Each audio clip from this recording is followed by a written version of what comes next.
How to safely operate an oxygen cylinder.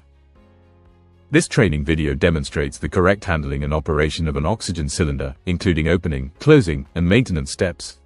Let us first understand the main components.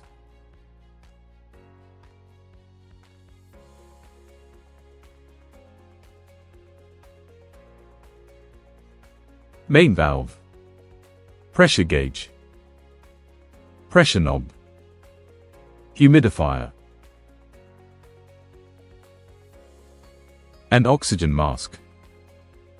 Now, let's learn how to use the oxygen mask. Before starting, ensure the gauge reads 0 to confirm the cylinder is closed and no oxygen is flowing.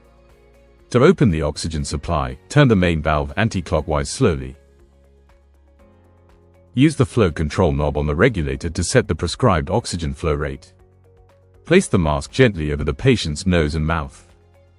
Now, observe the proper steps for removing the humidifier, changing the water, and securing it back onto the regulator. Turn the humidifier bottle anti-clockwise to unscrew it from the regulator.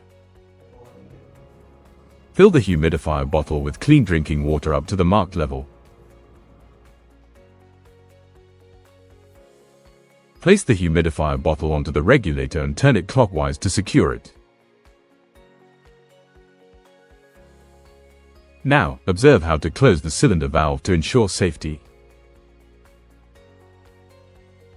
Turn the main cylinder valve clockwise until fully closed. Finally, let's review the key safety measures to follow when handling an oxygen cylinder. Always keep the cylinder upright and secure. Use only clean, distilled or sterile water in the humidifier. Ensure the cylinder valve is fully closed when not in use.